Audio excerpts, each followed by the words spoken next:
one. Right, this time I'm going to go behind and just see if... hey there. Yeah, I think it's recording.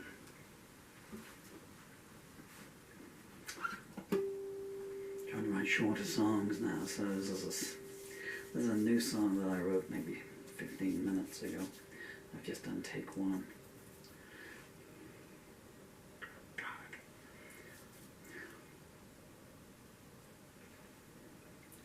Trying to find that feeling in the fingers. All the nerves are dead in the fingers now. You keep hoping, you know, you keep hoping. It's damn disease, you know. Anyway, 1, 2, 3, 4. What was the intro? Right. These are harmonica intro, but it's too late at night now. This is called The Wrong Play.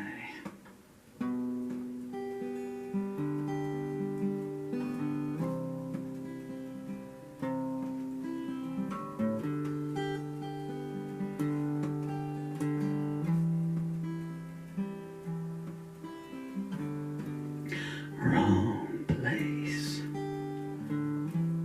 wrong time, wrong lips, wrong line. It could have worked, but I guess we'll never know. Your love is like an iceberg, 90% below.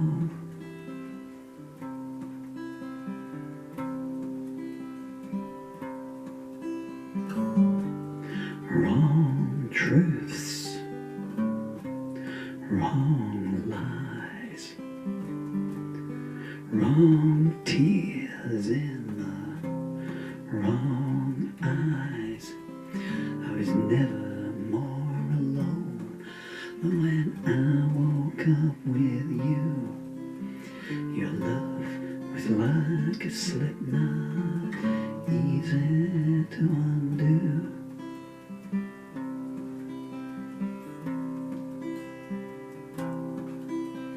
Every time we spoke, we chose the wrong words to say. We're the wrong actors and we're in the wrong play.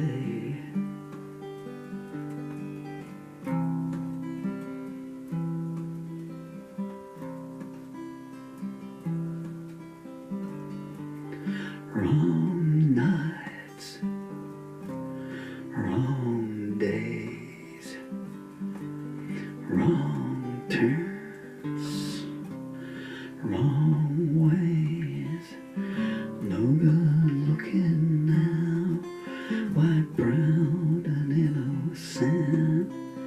Your love was like an IOU already spent.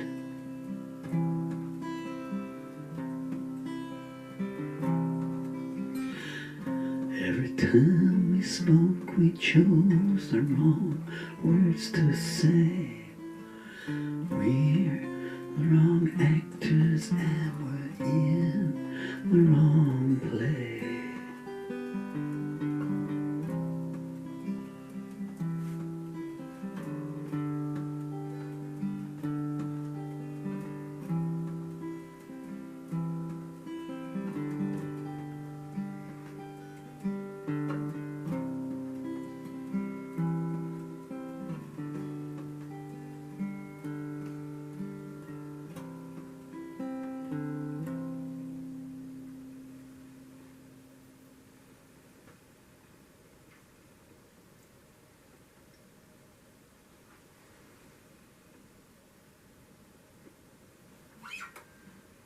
You know what, I kind of like that song.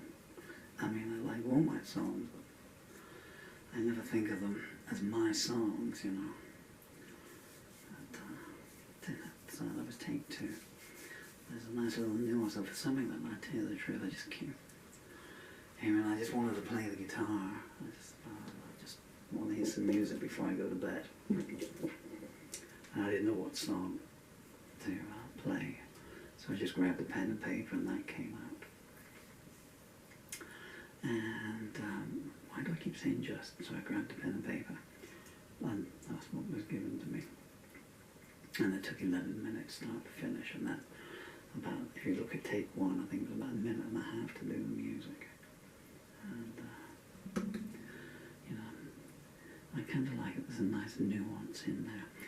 When I was writing it, I was a bit worried about the lines. There's a great Bob Dylan song. I don't think the same way you're always playing Bob Dylan songs as cover versions. I know you were bored with these end of chatty things, but I do these videos, well, I do them for 3 reasons. The main one was in the hope that when they grow up, my children might get to see some of these and get some idea what Daddy did. And also, you know, then I suppose they realise it at 10 and 11, 10 and 12 years old, but, you know, they will own the lyrics or the copyright. I don't think they're allowed to have one, but they will technically own them. And also, obviously, as my disease progresses, so I've tried to make a video a day just to try it, and if it helps anyone, you know, firstly you can see how the disease progresses. I mean, I didn't know anything about this blasted because the NHS struck me off, as I've said in many videos. And they just shut up shop when they realised they'd made a mistake, treating me for the wrong thing for 4 years, even in the face of all the evidence. My then wife screaming in the face of a GP like this. His body's wasting away. What's that got to do with stress? You know, anxiety.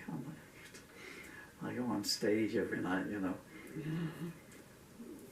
in front of people who don't know me, and I don't know whether they're gonna, you know, hurl compliments at me or, you know, or go the other way through me saying anxiety.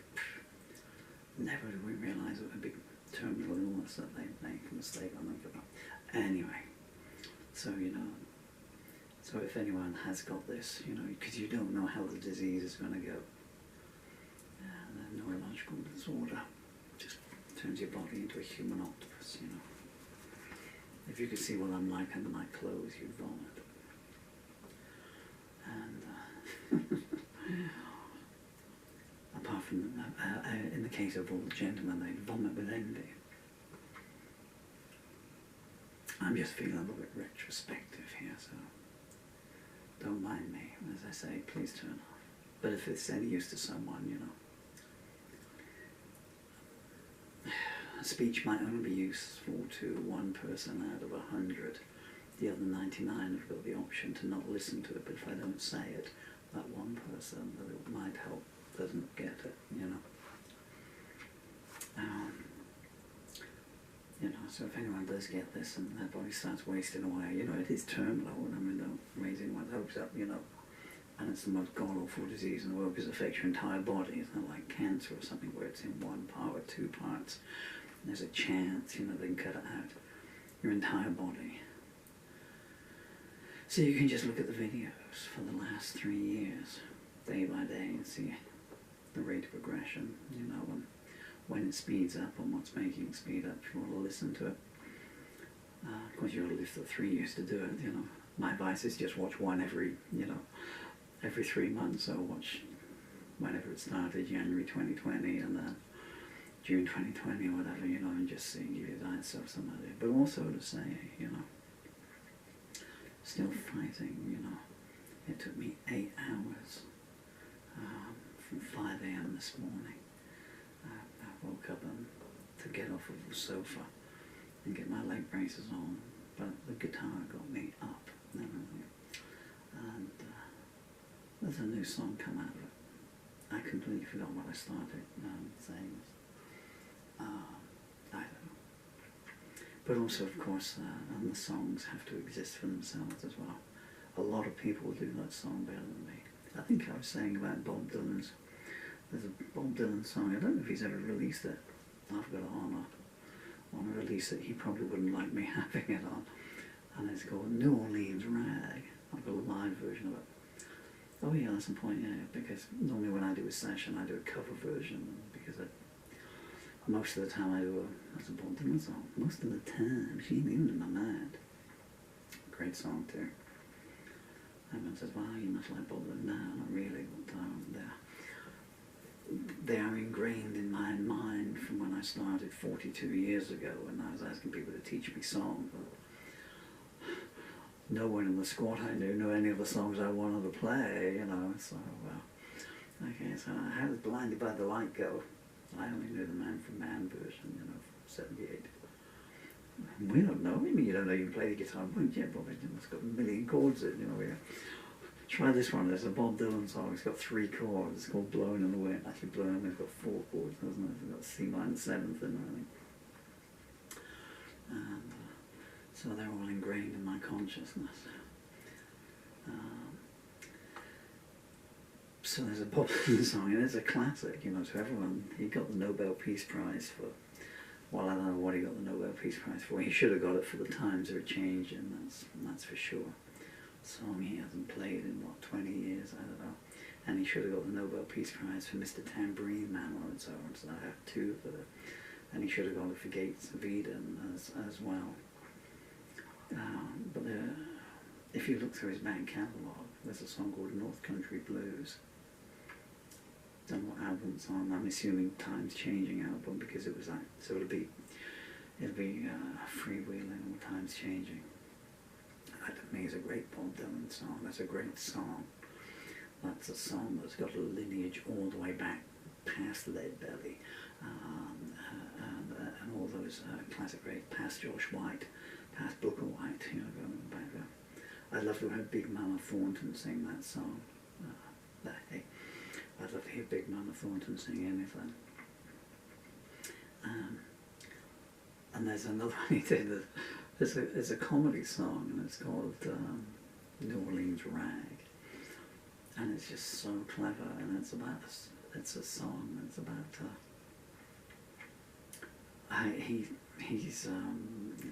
well, what can I say, it's a song about a visit to a bordello, but it's an amazing piece of work, you know, and yeah, I mean, he can't sing in 60 years. Well, he doesn't sing anything. I mean, what does he sing these days? I'll Be Your Baby Tonight, well, he does sing Every Grain of Sand in his concerts, but I think he doesn't do too many of his old songs now. He certainly doesn't do anything from Street Lean or Desire, which is a tragedy, and he certainly doesn't do anything from Slow Train Coming, which is a tragedy. And he stopped doing cover versions as well. He did a wonderful version of If Anyone Stuck Inside in New York, get that bootleg. That should have been a live album. They released Dylan and the Dead, and yet they recorded those New York City shows in 1988, and they're still in the vault. Eileen Around, Lakes of Pontchartrain, from June 88. And Blown Out on the Trail, I think it's the bootleg that it's on. Where was I going with this? Could have played another 20 songs in this time, couldn't I? I'll leave it to you. Anyway, so I thought about that song today, and so some lyrics in there. But they kind of, so I was a bit, and I was kind of going to do it in a kind of jaunty, you know, kind of a jaunty blues rag kind of thing, you know, a bit of a rolling thing, you know. And it was going to, you know, you love it like a slip knot, easy to undo, you know, that kind of thing. But it works as a metaphor as well, you know, so the lines, you know, it's amazing how these things work out, isn't it? I'm going to let you get on with your life. If you've listened all the way through to this, thank you so much. I'm truly appreciative. And again, if you've been struck down by motor neuron disease, I've got no good news for you, except stay positive. The only thing I can tell you is that salt pepper makes it speed up. And this is the wrong country to have it in, as a cursory look on the BBC website under Neurology Scandal will tell you. Look after yourselves, and those you love.